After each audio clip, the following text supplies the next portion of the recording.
Hey everybody, Hoosier Jedi here with another review for you. This time talking the Doctor Who episode Face the Raven. Now, sorry this review has been a little bit delayed. Basically, I've had some problems with my car, and getting that sorted out has occupied a pretty large portion of my time since Sunday. Fortunately, everything is seems to be in good working order at the moment, and it only cost me $100 to get it sorted out. So I'm pretty happy there. So anyway, let's just kind of get right into things. So Clara's dead. Okay, I'm not really buying into this. And I gotta just flat out say it. I don't think the New Who has the stones to kill a companion like that and just have it stick. Okay, this is not the 21st century version of Earthshock where they killed Adric. Okay, or what was it? Katrina was another one of the companions who got killed. Again, I just don't think that New Who has the stones to do something like that. All right, New Who is very big on the happy endings for the companions in general. I mean, yeah, Donna forgot about the Doctor, but she got married, and thanks to a little bit of the Doctor's meddling, she's going to end up being rich. Um, Mickey and Martha ended up together because I don't know, they're black. That was kind of nonsense there. Um, yeah, Rose ended up with human number 10, Doctor 10th Doctor. I mean, again, I just don't think they have the stones to just sort of like, oh yeah, this weird Raven thing killed Clara and she's dead and that's the end. Okay, no, no, and for the record, no, I don't consider Danny Pink to have been a companion. He was a supporting character.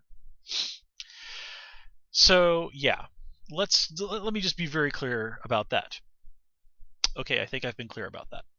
And well, think about what they said, what a Shielder said, that the Raven will follow whoever it is that they're trying to hunt down through anywhere in time and space. There's nowhere they can run. Time and space. Well, gee, who does that sound like? And who have quite a bit of influence in terms of time and space, also would probably like to have a word with the Doctor. I'm seriously starting to suspect we're going to see some Time Lord involvement. Now, I really try not to do too much speculation here, but this just kind of feels way too simple, a way too reasonable an explanation not to point out at the very least. And even those markings we see on that gadget that a Shielder slaps on the Doctor's wrist, it does remind me in some ways of Gallifreyan technology. And of course, the big thing since the Doctor came back is, well, hey, when are they going to deal with finding Gallifrey? Well, that's kind of been simmering in the background for quite a while, and I have to say, it's probably time to start paying that off. Now, the Doctor has just as often been at ends with his people as he has been out there helping them. So, if this is going to be kind of a return to that, then that would be very interesting. Especially since if you remember that the Doctor has more than once been appointed Lord President of Gallifrey, and as soon as that happens, he then promptly runs away from Gallifrey yet again. See, this is what happens when you watch Doctor Who episodes from the 80s. You know stuff like this. Anyway, so yeah, I'm really suspecting that they're going to find some way around this, and it's probably going to involve the Time Lords. It just makes too much sense to me for it to be anything else. I mean, now I've been wrong before. That's kind of one of the reasons why I don't indulge in theory crafting too much. But every once in a while, you kind of just gotta let it happen. So let's kind of talk about the whole Clara death thing. And it's not really a huge surprise. I mean, Clara becoming more and more reckless has been a reoccurring theme. Rigsy coming back this episode is a perfect example of that. The last time he popped up, Claire was basically running around acting like she was the Doctor, and Rigsy was the companion. And Clara, impossible girl or not, does not have lives to burn, and it really seems like she doesn't quite get this anymore. And I saw somebody who was talking about this episode. They were talking about Clara, and they mentioned that Clara, out of all the Doctor's companions, is the one who, in their opinion, had become the most the Doctor's equal. And because I've watched Doctor Who episodes from the 80s, I said, hey, what about Romana? She was, actually also a Time Lord. I mean, Susan was a Gallifreyan teenager. She was from Gallifrey, but calling her a Time Lord would be probably a little bit of a stretch. I mean, the Doctor stuck her in Earth High School. Pretty safe to say she probably hadn't finished Gallifrey's equivalent of that either. Now, granted, Romana was an inexperienced Time Lord, but she was a Time Lord. And she and the Doctor were had the two Romanas. She did regenerate on the show. Had a really fantastic dynamic. I love Romana dearly. She's a great companion. So that being said, yeah, I don't think that. I think that was kind of Clara's problem, is that she really sort of forgot about what an enormous difference there is between her and the Doctor. She thought that she could play the same game as him, and no. I mean, the Doctor has repeatedly said things like, I'm not a human being. I'm a Time Lord. I walk in eternity. The rules are different from the Doctor than they are for people like Clara. And really, Clara, I mean, look when she was hanging out the TARDIS, just wowing it up. I mean, that was basically her acting like she was the 11th Doctor. I mean, that was that was basically straight out of the 50th anniversary special in a lot of ways. So again, Clara's problem was that she just did not seem to realize that she and the Doctor, well, they might have been friends, and the Doctor certainly, most of the time, treated her as an equal, as much as he treats any human being as an equal. But the rules are different for her, and she seemed to be forgetting that, and that's what ultimately, for the moment, cost her life. Now, it's not that Clara was bad in this episode. She was really cool. I like this mistake. This mistake of thinking, of just getting cocky, taking on too much, and that getting them killed. In a lot of ways, that's also kind of what got Adric killed. But that bit with the end, where she kind of goes to the Doctor and gives him that speech, and like, hey, you're not going to go out there and turn into the War Doctor 2.0. You're not going to go out and get revenge on these people just because you're mad at a shielder. That's not who you are. I want you to continue to be a good man.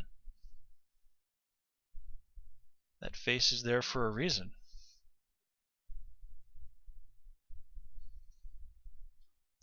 I mean, and that was beautiful. That was beautiful. That was some of the best stuff that we've ever gotten out of Clara, and I loved it. And Peter Capaldi there, oh my God, he was just wonderfully menacing. It was just like, oh man. And you can't help but look at that, especially if you're one of the older Doctor Who fans, and think it's like, man, this kind of feels like when the 10th Doctor was rambling on about being the Time Lord victorious, where you can see those moments where you can understand how the Doctor could have ended up becoming the Valyard. Oh God, I hope they do. I hope someday they sort out that stuff with the Valyard. That was the best stuff they ever had in the 6th Doctor's run. That was good stuff. I mean, a lot of the 6th Doctor's stories stunk, but that was good. But anywho. So we get Maisie Williams back as a shielder, and I wasn't super crazy about this one. Basically, she's created an alien refugee camp in the middle of London that for some reason is based on Nocturne Alley from the Harry Potter movies.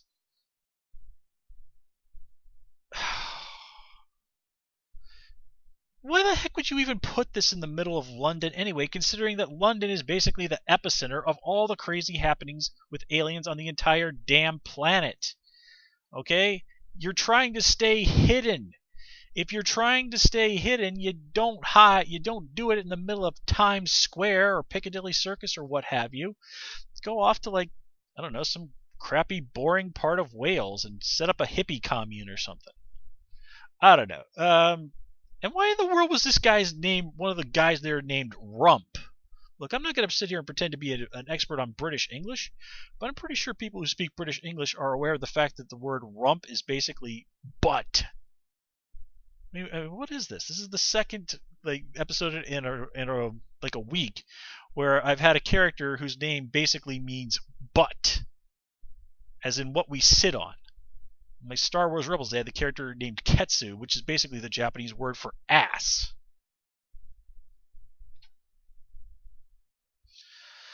Okay. Oh man. Now I'm starting to think about that Preacher TV show, and oh yeah, there's another reference to a character with a butt related name. If you're familiar with Preacher. Okay, I'm completely rambling off topic. So yeah, I mean, yay, Maisie Williams, cool. Awesome watching her basically soil herself as the Doctor is like, I'm gonna go get UNIT, the Daleks, the Cybermen. I am gonna rain hell down upon you, the likes of which you have not imagined.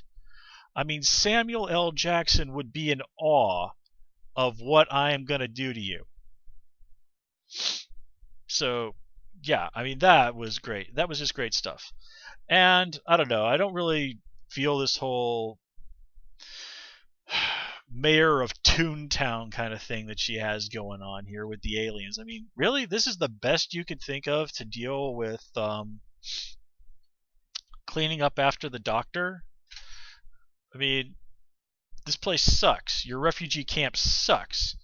And everything is punishable by death. You're 800 damn years. You're more than like 12. You're like 1,200 damn years old, and you can't think of a better way to deal with the situation than this. And oh yeah, you're still getting led around by the short hairs by somebody. I mean, jeez.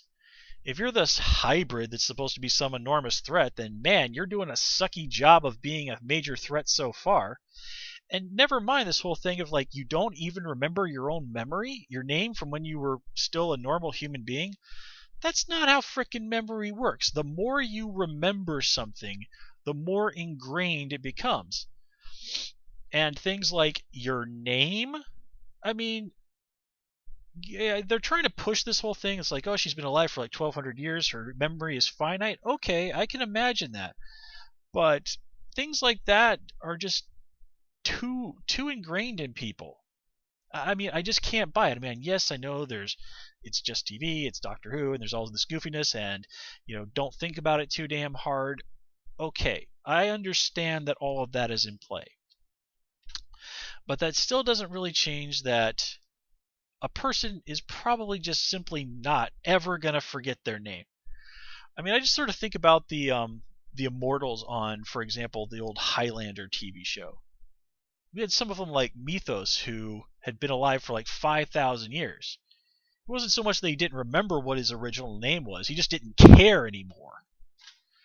So, I mean, yeah, okay, it's a little unfair to employ the rules established on a different television show, but I'm employing it as an example. Just, I don't like, I don't care for that at all.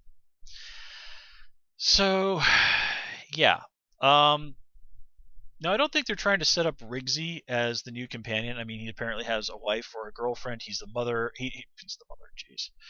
He's the father to a newborn baby. Nah. It's just kind of a nice chance to bring a reasonably good character back again, have him play an important role in the show, maybe use him again some point in the future, but nah. I don't think Rigsy is going to be the new companion. I'd really like to see another male companion.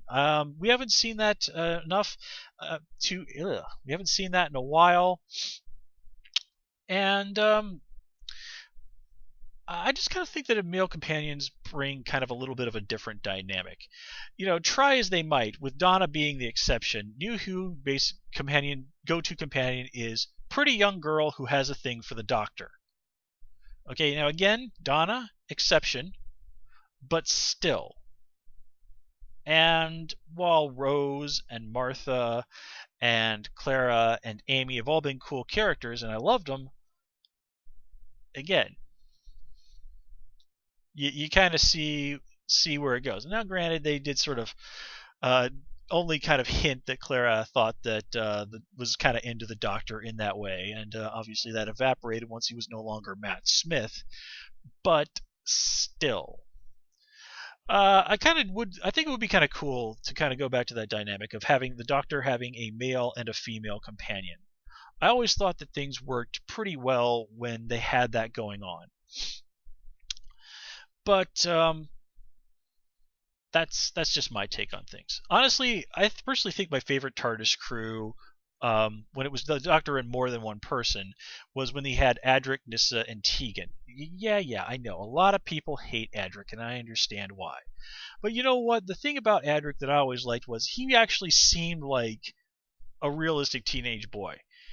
He was basically really infatuated and thought that he had all the answers, the same way teenagers always do. And he was kind of nicely balanced by Nyssa, who, even though she was also about the same age, was much more level headed. And, well, Tegan, she's a real lover or hater character, and I personally kind of always enjoyed Tegan a great deal because she tended to have the very realistic reactions to all of this sort of things. I mean, she was the one who basically just said to the Doctor, like, I can't take this craziness anymore. I'm out of here. And you got to imagine, traveling with the Doctor, you probably got to pick up more than a little PTSD.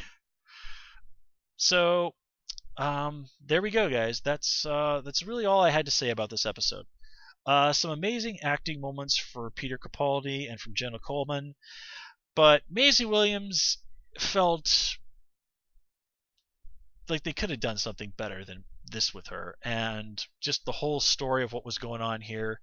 I mean, the Janus, like, oh come on, like the whole, okay, I know my ancient mythology. Seriously, it's sort of like one of those things. It's like, well, wait a minute, this alien species also happens to have the same name as this thing from Earth. I mean, it's like in Star Trek. Like, why the hell are the aliens called Vulcans? Why the hell are the wait, these aliens happen to have a planet named Romulus and a planet next to it that's named Remus? How the hell does that happen? Okay, guys, I think I've rambled enough here.